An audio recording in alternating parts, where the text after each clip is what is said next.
So good morning, everyone, and thank you for joining us for today's DocuNav webinar, Using Rules to Free Your Forms. My name is Richard Ortiz, and I'm a Customer Success Manager here at DocuNav Solutions. I will be your moderator for today's session. We appreciate you taking the time to join us as we walk through some simple and effective rules that can make your Laserfish forms cleaner and more effective. Today's session will be led by one of our solutions engineers, Abraham Rincon, who will not only explain how field rules work, but also show you some live examples. As I mentioned, everyone will be muted while he presents. As we move through the presentation and things come up, feel free to type your questions into the chat, and when we get to the Q&A panel afterwards, I can make sure that we address those questions. I'll be monitoring the chat throughout, so no worries.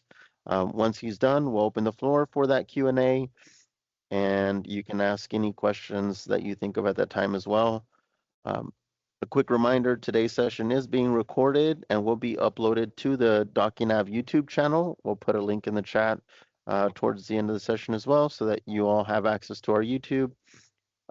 Please subscribe and check out some of our other videos if you haven't already. Again, thanks for joining us. We hope this session gives you some helpful guidance for how to use rules. With that being said, I'll turn over to our presenter, Abraham Rincon. Abraham, go ahead and take it from here. Awesome. Thank you, Richard. Thank you so much. And thank for all of you guys as well for putting some time out of your really busy schedule to join this session. I know you're going to get a lot of really useful information. If you've ever been involved in the forms making process, you'll know that sometimes you hit a snag and you wish you had that little edge just to get that form to look exactly how you wanted it to look. So moving on to the agenda. So this is more or less what we're going to speak about. You already had a list of all the items, but I just want to go over it again. This is going to be a three-step process. We're going to configure some of those features that we're going to discuss on this meeting. This is lookup rules, field rules, and error messages as well. We're going to then do some really cool examples of how they can be used to improve your form. So this is going to be some of the sauce really that we over here at DocuNav use to make that format that much better for you. And also we're going to give you some recommendations and some ways you can avoid some common pitfalls, because we do see, and it happens to everyone, even to the experienced form makers, that there are issues that you just hit and you wish you know the answer right away. Again, saving you time and just making sure you avoid those as well. That being said, we are assuming on this call, and I do see a lot of familiar names, so I do know that most people here know what Laserfish is and all the stuff, but it's great that you come into this meeting with some pre-existing knowledge on fields. So what are the fields, single line, multi-line, how they work. And also, if you have any prior experience making forms, especially in the Modern Designer, which is what we're going to look at, that's also fantastic. That also is going to give you that edge. I believe that if we had to put the scale as to what is the required knowledge here, it's more or less in the middle. It's not quite end user where you're just submitting forms, but it's also leaning towards a little bit more towards you're building your own forms or building forms for your organization. So regardless, if you're not in that group, feel free to stick around. There's definitely a lot of information to get from this webinar. So I appreciate you stick around for that.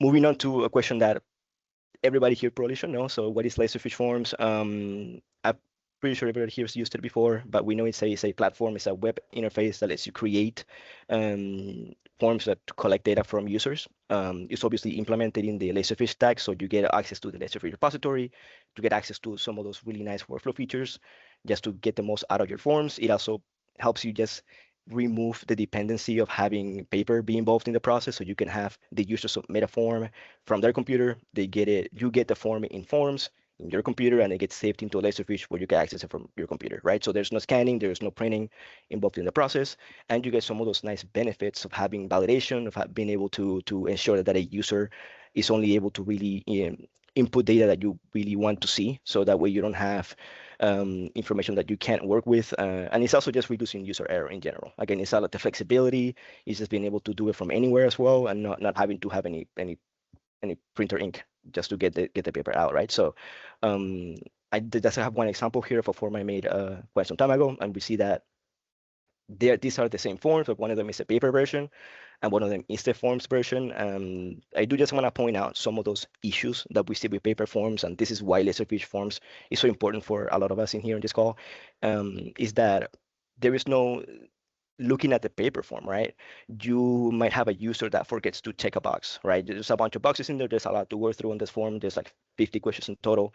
You might forget to put a box. Now, if you turn it in, and now that's more work for the office, for the clerks that are managing that form, getting the submission, processing it, because now they have to reach out again and you miss this question. I could check as many boxes as I want, for example. I could check all of them if I want to, right? Again, that's not something that you want the user to do because it's just processing overhead at that point, right? You can't have a submission that doesn't follow the rules of that submission, right? Um, and also the fact that the form, like I mentioned, has to be printed, and then you have to fill it in with a pen and then figure out a way to scan it and then send it or turn it in. And it's just, like I said, a lot of overhead that could all be solved with just submitting a internet-based form where you just have, like, as you can see, there's some circles. You click one, you can't click on all of them at the same time. And since they're all required, you have to click on every single one of them, eliminating all those issues from the get-go. So again, Laserfish form is really important for us, and I know that everyone here's used it, so you probably know that by this point. I just wanted to introduce this just so we get on a level field. So again, I described some of those benefits earlier, but I do want to focus on three of these benefits that allow you to take your form, which originally was a piece of paper, right? We had a paper form, you turned it into a laser sheet form, which is great, but then the way you elevate it above that level is by using these three features what I want to cover. So that is field rules, which enables you to just hide and show fields at your own choice. So you can have a field that determines if something is seen or not. So this is really useful, and I'm gonna give one example that it always happens to me. So whenever you go to the clinic, you go to the medic, you get this few 4-page, 5-page form you have to fill in every single time. There's always a question of something along the lines of, do you have any pre-existing medical conditions, right? And there's like 50 items to choose from.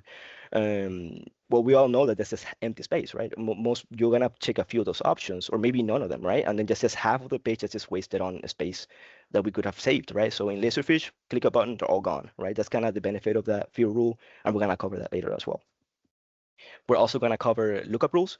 So those are great. And if you've worked with this in the past, you know how good these are. They allow you to take information from your system. So that is SQL, that is ODBC, that is any other, even Excel file, to just get the data out and make it possible for the user to retrieve it. So if you have, let's say, a table with student information, employee information, financial information, you can get all of those with a single number. So you say, okay, so you have an ID, employee ID, you can just put an employee ID, and all the information gets populated for you.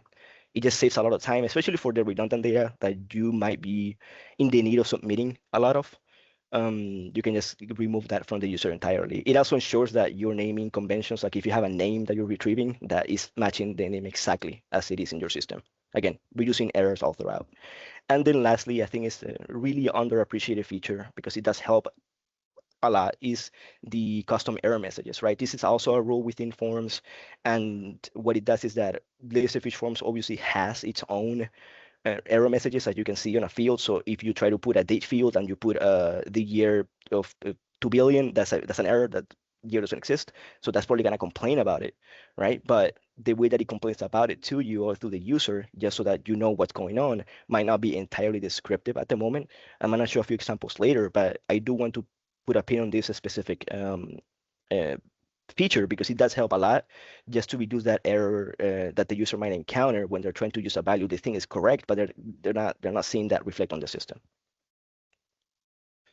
So again, going back to beginning here, so what are field rules? So field rules, like I mentioned, are just hiding, showing, essentially, enabling and disabling fields. So this is what lets you like click on an element, as you can see on that animation, and be able to say, okay, so if I press on this button, I don't see these fields. If I press on it, I do see them. So on this specific example, I have a witness statement form. So this was a form that I made. And when I click on, I saw the incident, right? There is a specific information I want to collect from the user. But if I say I know nothing whatsoever, well, this user wasn't involved. They somehow got that witness statement form, but there's nothing to do with that. I'm not gonna request for any information. There's no need for that, right? So I'm able to selectively show and hide. A paper version of this form would have had to consider the three choices. So you would have to have all the three individual options for you to be able to do the same, achieve the same effect, right? So this is saving a lot of space, and it's just easier to see when you're like go back to a submission and try to get the results of a submission. You can also decide when a field is required or not.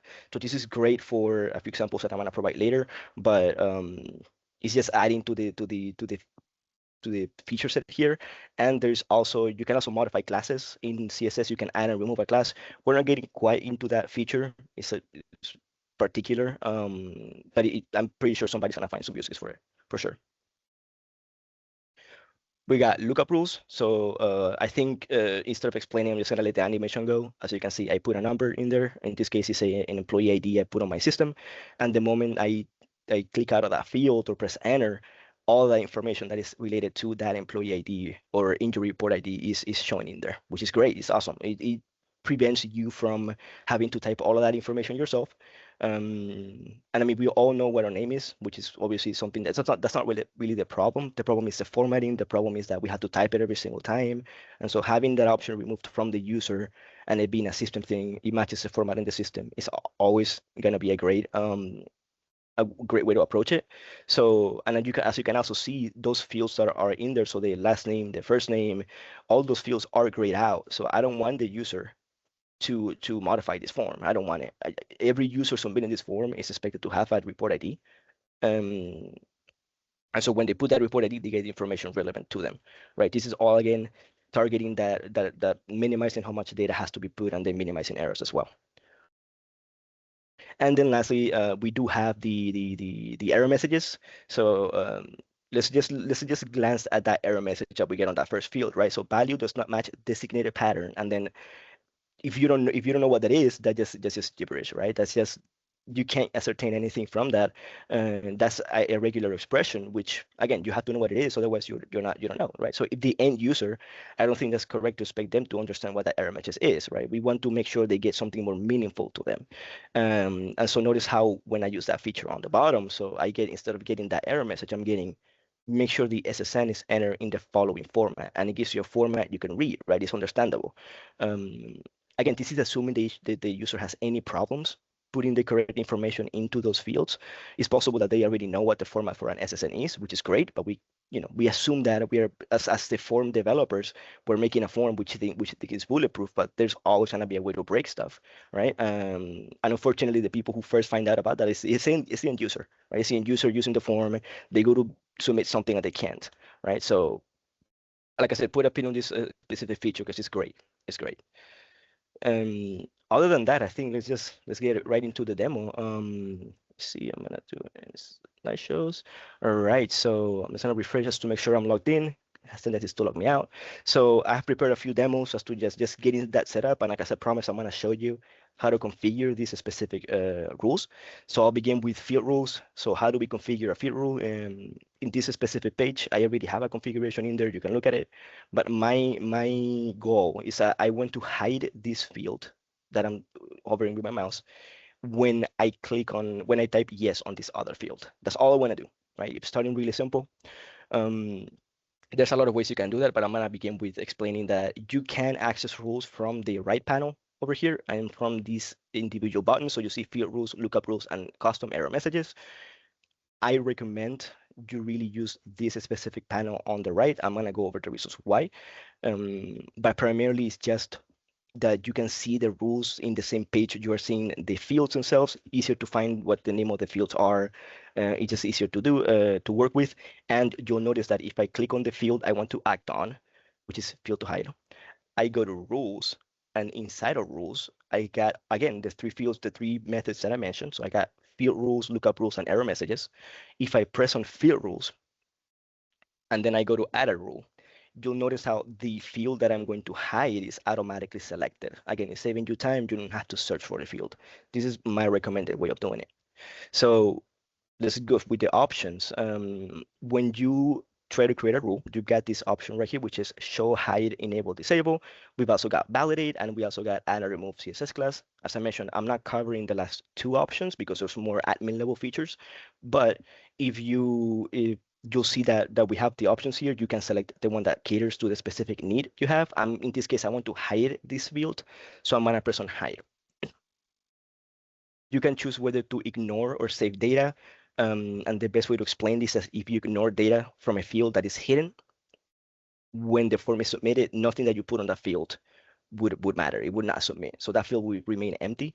If you press on save data, it will just save what's on the field, even if it's hidden. So there is an issue with this specific element, which I'm gonna cover later, but I will just also put a pin on that.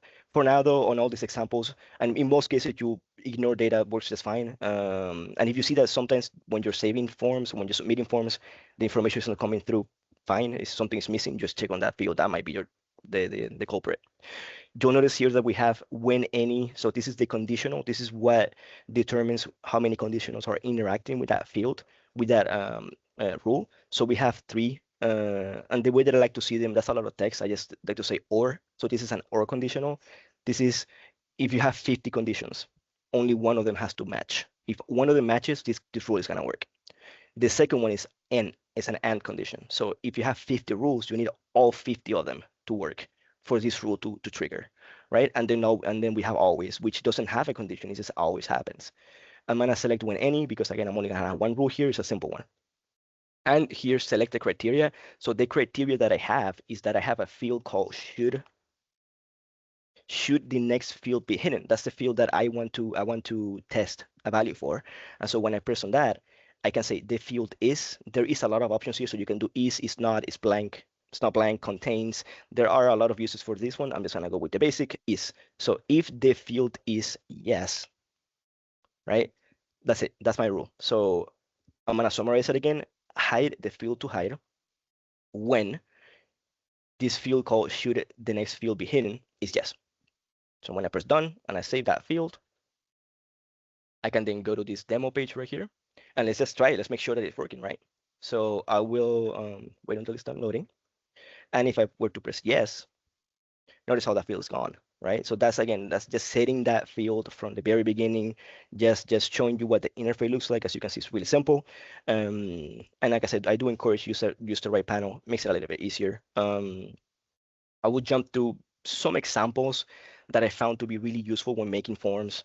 So, and just to showcase some of these features, because we went through the simplest example, which is just hiding a field, but there's a lot more to see. So we got some basic actions. Again, we already know this one. So how to hide a field. We've got the conditions right here that we need. We can hide a field by clicking this yes button. So what I'm doing is hide single line, which is this field right here, when hide single line is yes. So when I press on that yes button, the field is gone, right? One key takeaway that you need to get from here is that the opposite also happens, and you have to consider the opposite as well of the rule. So before we had hide, but now we have show. So because I'm deciding to show in a condition, if the condition is not met, it's gonna hide by default. So it's saying show multiline when the show multiline field is yes, but because it's no, it's hiding it. This is really powerful because you could have fields that are hidden by default and they only show up when certain options are clicked, right? So you don't even have the field visible. The end user will never know that field existed until it's explicitly required for them to know about that field. So if I press on yes on that, I can see that the multi-line shows up. And I do want to stress as well the point that all these rules that we're interacting with, or all the rules that I'm gonna speak today about, work in every single field in Laserfish forms. So I just did a single line in this example, right? So we can see single line. This is a multi-line. You can type as many elements as you want. These are two distinct fields, but they work just fine with the same rules. So keep that in mind. That's a really important um, difference right there. We can also disable a field, and I think the word disable is not as intuitive as the word read-only. So what this rule does is that it basically marks that field specifically as a read-only field. So if I put a date on this field, let's say I do 14, that's great. I can modify it. That's awesome. If I went to disable that field using this rule right here, so disable datetime, notice how it's grayed out. I can no longer interact with it because I chose to disable it. And just like in the case of show, the opposite is also true. So if I have a rule that says enable this field, then now this field is disabled by default. So I can now say yes, write on it, and then go back and disable it. So it's just getting there, just to show some of the basics. All these rules are really important, and you'll see why shortly. I've been showing how to interact with fields, which is great. You can hide and show fields and stuff like that. But there's also another way you can do it is that you can do the same thing for sections. So you'll notice that these basic actions, that's a section right there. That's a section that contains a multitude of fields. It could even contain subsections on it, right? You can hide an entire section. It's gone, right? So I could have 100 fields in this section. This could be that question that we had earlier, where it's like, any pre-existing medical conditions is gone, right? I press no, I don't have anything, just get away from me, right? So that's kind of what's going on here. You can also disable the entire section, right? So if I press on disable, now if I go back to any of these fields, notice how I can see them, which is great, but I can't modify them, right? All these fields right here are disabled, all of them, right? Because I chose to disable the entire section. This is extremely powerful because this allows you to have rules that are like super short and do a lot of work. Um, I would also put a pin on this one. And in the same way that you can do sections, you can also do with pages. So in this case, I have one page here, and then I have a second page. If I show another page, I can show the third page. Right now it's empty. I don't have anything on it, but um, there's a lot of potential here, and I don't have to say it, but yeah, disabling pages also works. You can have a page that is entirely grayed out, right? A single rule affects the entire page. That field is disabled, and this has great uses.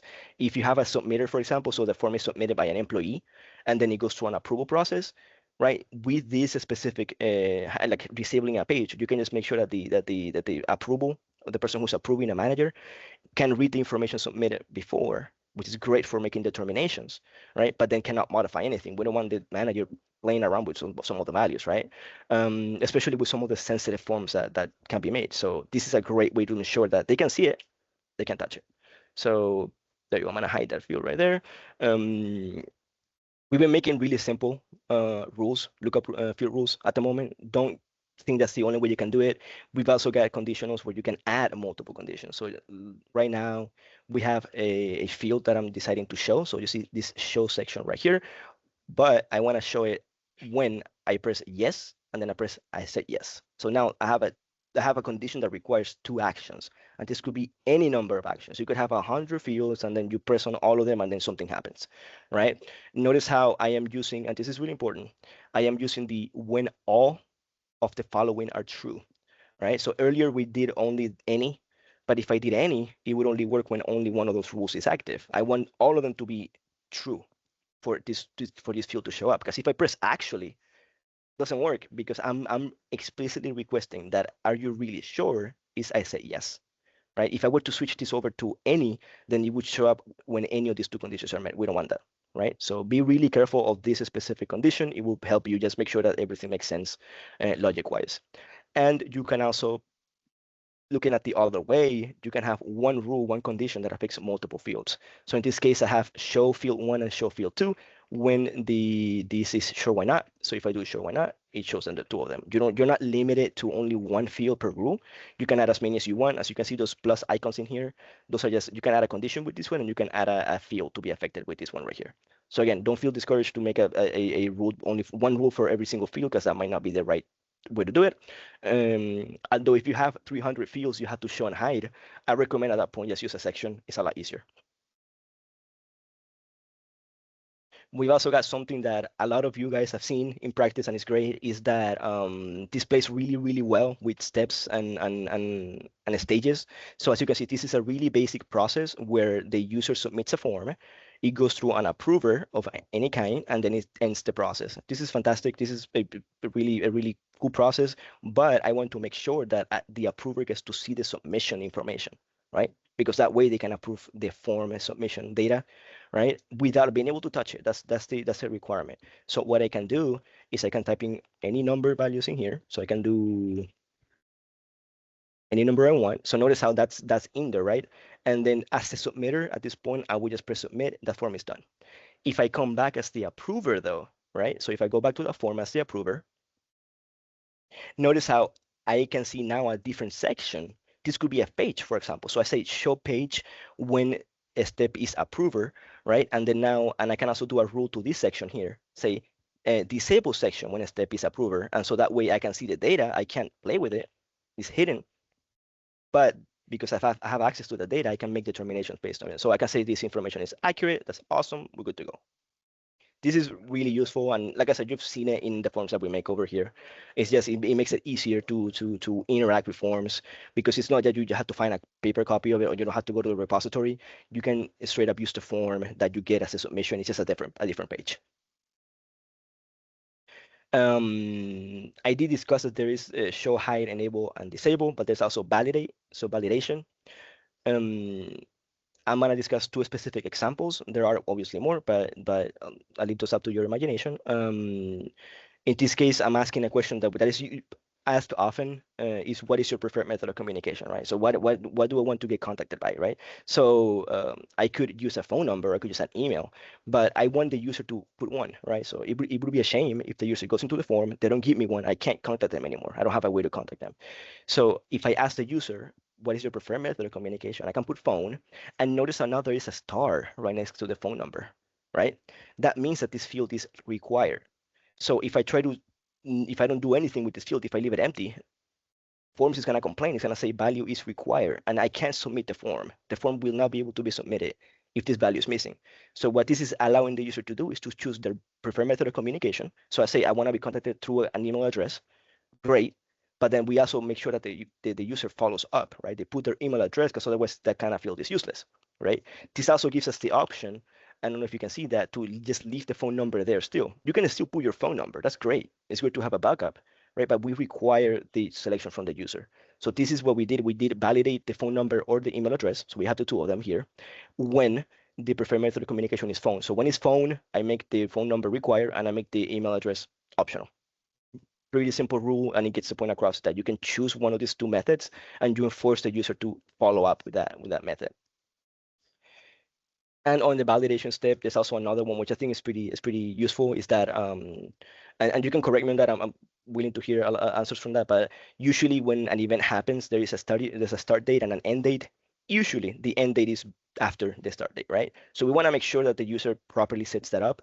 If they put dates that don't make sense, then it's hard to kind of make determinations based on that. So if I put a date, for example, today's date in here, it would be bad if the user submitted the date as yesterday. That wouldn't work. That the end date should be after the start date. So because I set up this rule on the bottom, notice how all the other options are grayed out, right? I can't choose any other option other than a date that is later or the same as the start date. So I can put the 22nd.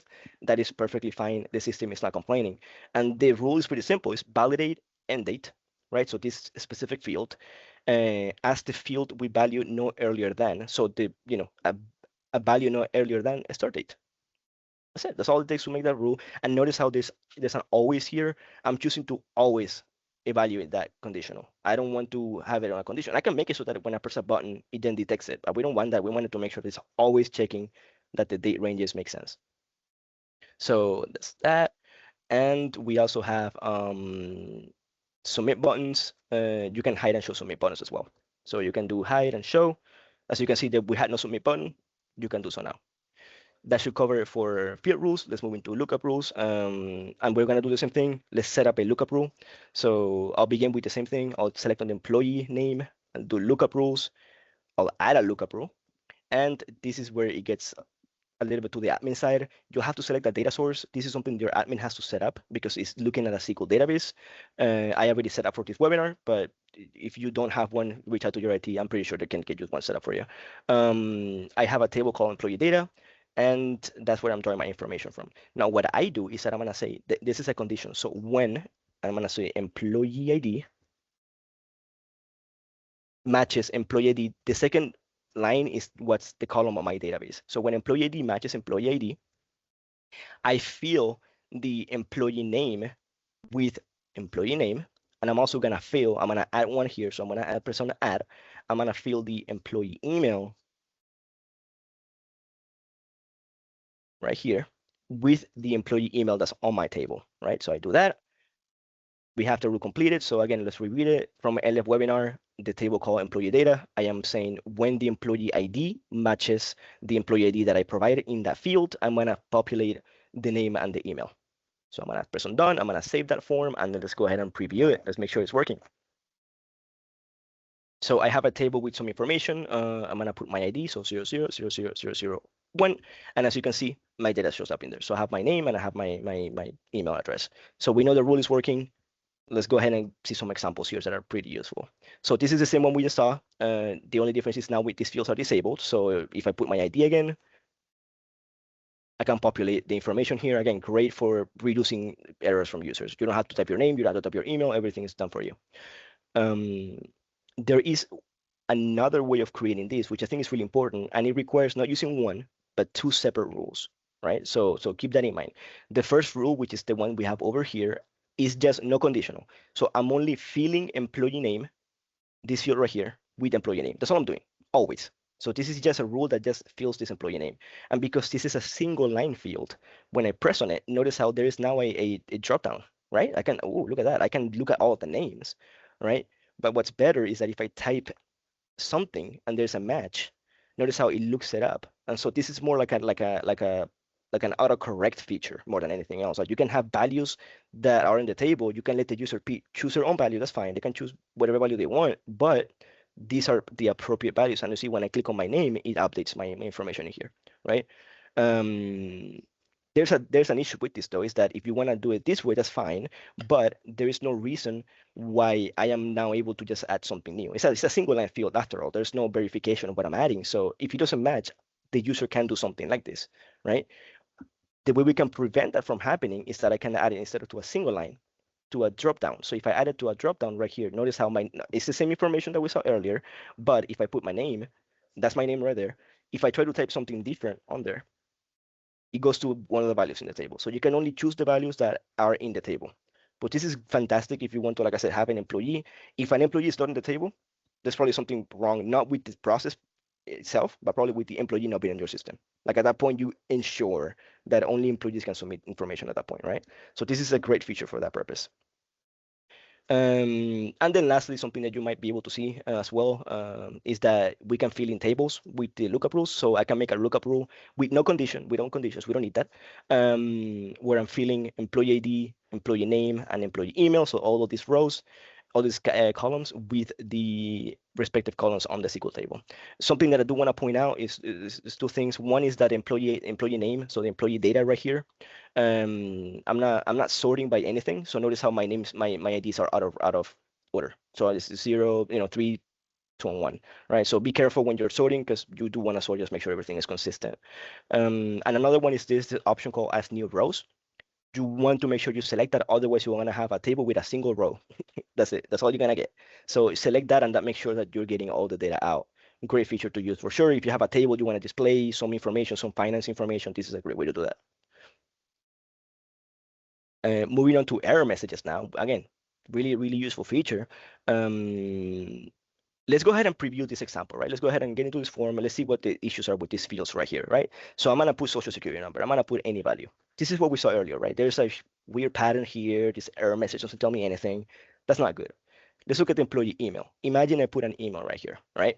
The error message that I get is please enter an email address. That tells you probably 90% of what you need to know, right? But what if I, as the end user, thinks this is an appropriate email address? I don't have any way of knowing why the email address I put into the system doesn't work, right? So when I'm a user and I see this error message, the only reasonable choice is either keep trying different variations of your email or just call the office and say, hey, why is my form not submitting, right? So again, we don't want to have this happen, right? And I also have this transaction field right here. I set up a limit to it, so this field can only be from $1 to $10,000, right? So I'm gonna put something higher than that. Notice that if I put something higher than that, it says value must be between 1 and 10,000, right? Which again, perfectly easy message to understand. But if I'm a user and that this is the only form I know where I can do this specific workflow, this specific work, and I see that error message, what am I supposed to do, right? I don't have any way of acting on that. I don't have, what do I do? The only reasonable choice is to call the office and ask, why can I not submit this form, right? Because if I'm putting 20,000, it probably means that that's the value that's on my invoice or on my PO, right? So this is, I don't want that to happen. So let's go ahead and fix this. Let's fix these error messages. Let's make it more descriptive. I'm gonna go back into security, social security, and the way you get this accomplished again, open the right panel, go to rules with the field selected, and then do error messages. Now you can add an error message, and notice how, because I have it selected with the right panel, I have already these two fields selected. Let's go from scratch. So you can select all fields. So this is a rule that's going to act on every single field. We don't want that in this case, too generic. We can select these field types. So you can do like literally every single one of the field types. So if you want to do it on all single lines, cool, you can put all single lines, right?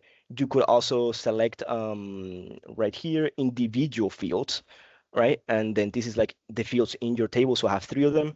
So I'm gonna choose that one. And then you also have fields matching, label matching. So this is the name of the field itself. We don't want to do any of that though. We just want to select a field, and this is gonna be social security number. So when, in this case, field text does not match the required pattern because I put a pattern for it, and I'm gonna put a message like SSN must be in like that format. There you go. Really easy to understand message. It's a lot easier to see the pound signs and the dashes. So I'm just gonna save. I'm gonna keep it right there. We can test it now. We can go here back to the form, and that error message we got before, which again not useful. I type in something now, and it's now a useful error message. Now I can see. Oh, wait a minute. This is the format I need to follow. So I might have put a social security number without the dashes. Now I know I need the dashes in there. So that's great. Let's fix this employee email. Again, I don't know why the employee email is failing. So I'm gonna go to rules, I'm gonna go to error messages, add a rule, and then here when input has invalid format, right? That's the rule for this one. And then I'm gonna say email address must be in, and then I'm gonna say name at domain.com format. So again, that's explicitly stating the format the email address needs to be on. You could go as detailed as you want on this specific error message. You could even put your domain, like your school email, for example. So now if I were to restart this form, if I went here and I put something that doesn't match that, so it's invalid format, it says email must be in this specific format. Again, easier to understand. User doesn't have to call the office to ask why that is not working. So it makes it easier for everybody. And then lastly, on that values, on that transaction amount, I'm gonna go back again to the field, selected, rules, error messages, add a rule, and then I'm gonna say, it's tempting to use when value exceeds maximum, but I recommend you do values not in range, because this is an error message that's gonna show when it's less than one and more than 1,000, more than 10,000. So this is an error message that covers more terrain, so that's what I'm gonna use. And I'm gonna say something like for submissions over 10,000. Oh, 10,000. Call the office, right? So we got a message that has an explicit call to action to the user, so they're not lost, right? When they get that error message, they know what to do exactly. So if I put that value again, now look at that. Easy to use, easy to understand error messages. So combining all these three rules makes it so that you can make really complex forms like the ones that I showed in those recordings. So yeah, I would just keep those in mind. So now going back to the slides real quick. Let's see right here. Second. Awesome. So I do want to point out, and I said I was gonna do this earlier, is there's some pitfalls that people usually encounter, and I encounter all of these three issues as I was making this presentation for you. So this is something that happens to anybody. Don't add a field rule to more than one field. I mean, don't add the same type of rule to the same field. Don't do that. So this is saying don't hide and show a field with two different rules. It's just not gonna play out well. It's gonna complain. The system is probably gonna be able to accomplish that. It's probably gonna work, but every single time you save the form, it's gonna pop you the error message right there, the number one error message, and you don't want that because it accumulates over time. So then if you have a bunch of them, it just this whole screen is full of error messages. You don't want that. For number two, we have trying to create a rule but not doing so completely. This happens when you try to create a rule and then you are writing the rule around and then you don't press on done, you don't save it. And so the next time you try to save it, then after that, without configuring it, and then it's pops you that error message. This case is missing the criteria. These errors are annoying because then you have to go back and delete it. So I would just make sure that when you enter that menu, either save your submission, either save the conditional or delete it. Don't leave it there because it's gonna complain about it. And then we also got that issue that I pointed out earlier, which is if you try to going back, if that field that we had where it's like ignore data or save data when you're hiding fields, there is a specific situation where you have a required field and you hide it. Those two are kryptonite in that case. So you have to make sure you do ignore data because if you save that data, then form is not gonna submit. You may be essentially made a form that cannot be submitted because it's trying to save information to a field that it's expecting there to be something, but there's nothing because you can't see it. It's hidden. So it's like you don't want to be in that situation. So every single time you see that error message, just make sure it's ignore, and that'll probably be your culprit. Some recommendations. I think this one is general. You should really name your variable something that is descriptive. Don't name it whatever the name the field is named. So in this case, I changed that did employee return on the same work. I named it to something more descriptive. So I put the page number, so one, and then I put something closer, something that I can still read, but again, not super huge text, and it helps me manage my rules better. Number two is funny because it's like I showed you earlier, you can hide sections, right? So you don't have to hide every single individual element on it. And if I ask you which rule would you prefer to work with and maintain over time, the one on the right or the one on the left? Let's look at the one on the right, on the left. It's just a single rule: hide basic actions if the button says yes. Look at the other one though. It's show, show, show, show, show, show. Look at that. That's not maintainable, right? Uh, and what the funny thing is that that's only half of the rule. I just did half because I didn't want to finish the rest. So if you hide a section or you show a section, it's a lot easier to work with than individual fields. So yeah, really, really use that tip over time. And we also have the fact that you can use the side panel. Use the side panel, easier to use. It selects automatically the fields for you. You save a lot of time. When it comes to lookup rules, though, there's a few interesting pitfalls that people experience. So again, the same issue: do not add multiple field lookup rules to the same field, because what's going to happen, and I can be descriptive on this one, is gonna both fields are gonna run, both lookup rules are gonna run when the form starts, and then the one that finishes first is gonna get overwritten. So if you have two actions and the one that gets there first to the line, it's gone. Like that data is going to be lost. So just make sure you only have one lookup rule acting on a field. That way, no information is overwritten. It's easier to see. It's more predictable. Another one is if you have a table with 3 billion rows, don't query all of that information. Forms will finish loading that data, so that will happen. But you do not want that to, by the time that's done, you probably already completed the paper form version of that form. So we don't want that to happen. Keep your data really small, just to make sure that you don't run into this loading icon, which you're gonna have to get used to, unfortunately, if you do large queries. And also, don't forget to click on that as new rows. It's really important. It just allows you to just make sure that you get multiple rows instead of one. And then lastly, as well, is just I recommend that if you have complex queries that need complex situations, use a view. Makes it easier to control. Sort your fields, like I mentioned earlier. Mine was out of range. It was out of order. So go ahead and sort it. So I did employee ID and descending. That would have fixed my issue. So yeah, sort your data when you're pulling tables. And lastly, try to keep lookups to a minimum. We all love them. They save a lot of work. But if you enter a form and there's 50 of them and they're all trying to act at the same time, you're going to have a slow experience. There's just no way around that. So just keep it to a minimum. So that way everything is fast and snappy. Other than that, that should be it for me. I'll hand it over to Richard for the Q&A. All right, perfect. Well, thank you, Abraham, so much for all that helpful information. I have been looking at the chat and I do not see any questions. So I'm guessing the content was so amazing that they just couldn't even fathom, or you were answering the questions as they were coming up. But now is the time, everyone. If you do have some questions, um, feel free to type something in the chat, and I'll make sure to kind of that we get to those questions. Additionally, Abraham, I do have some sort of pre-drafted questions that I put together, things that I think people may ask based on conversations that I've had with some of our other partners. So, can you explain if rules can replace manual workflows like entirely? That's definitely a good question. Obviously, lookup rules in this case are obviously designed to help the user filling a lot of the information, which is great. But the data has to come from somewhere, right? So the data needs to come, this needs to be in SQL or in another source, maybe an Excel sheet that you have laying around.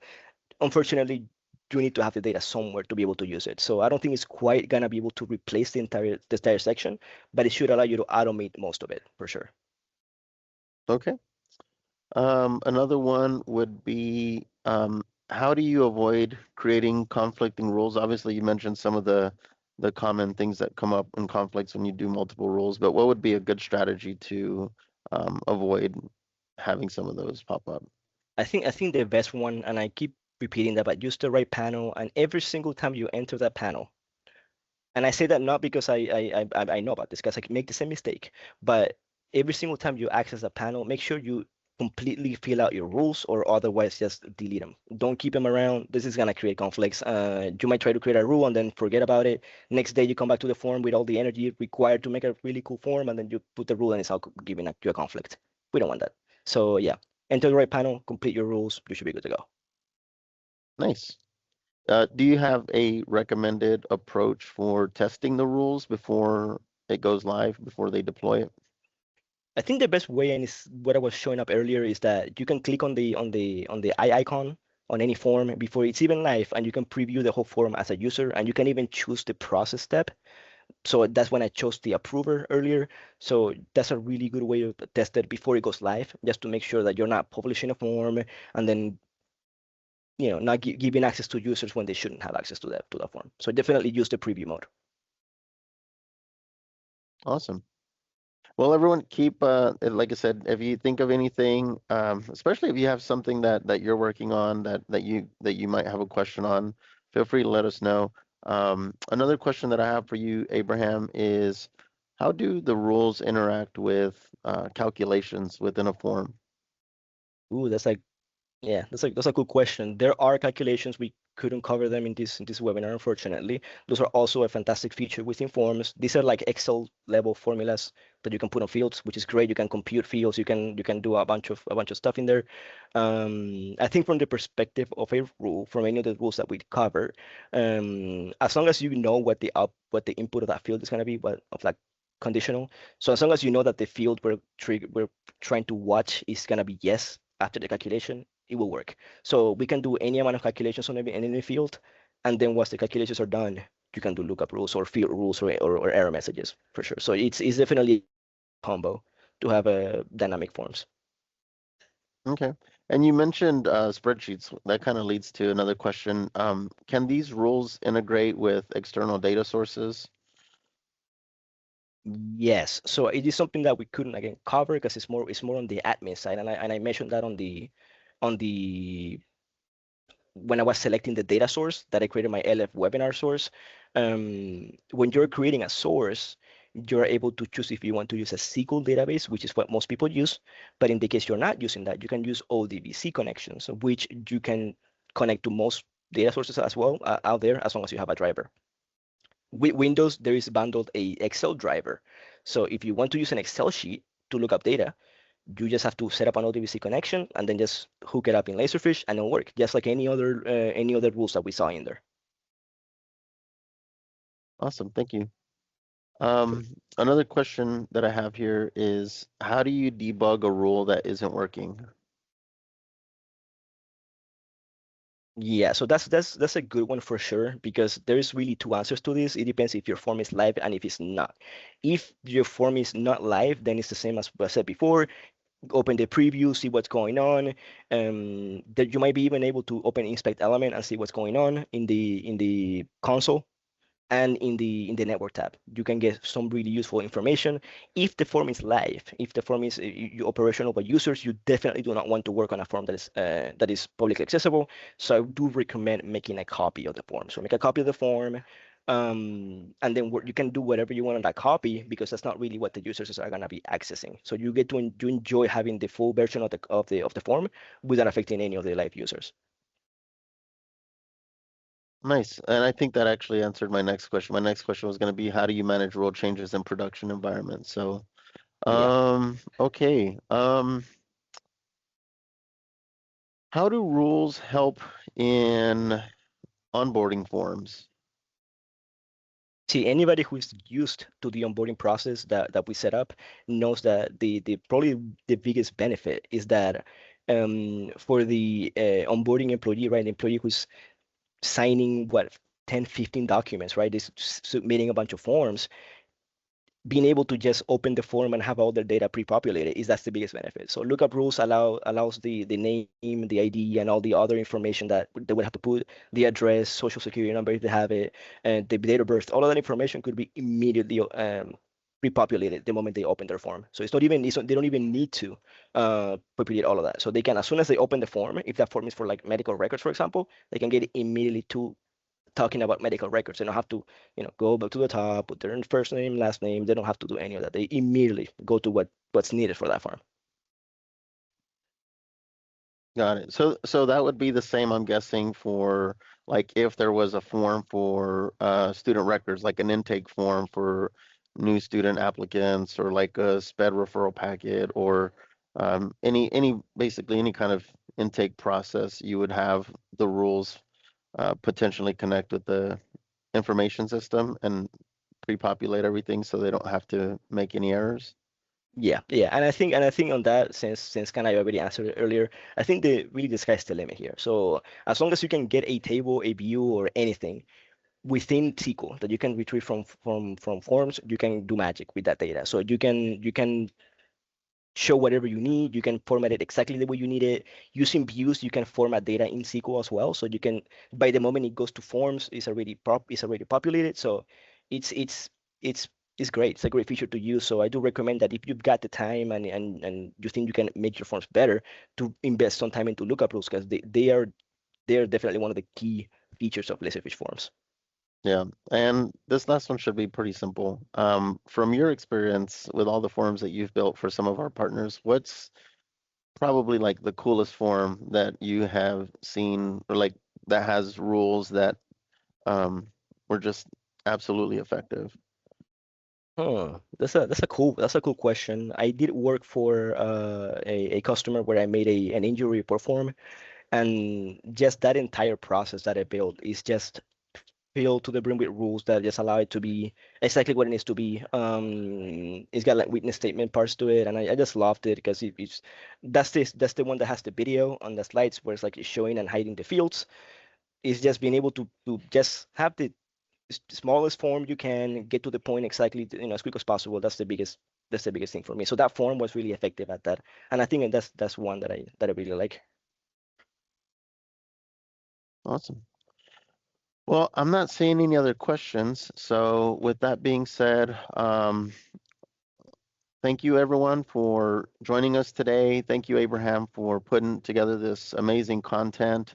As I mentioned, we'll go ahead and upload this video to our YouTube channel.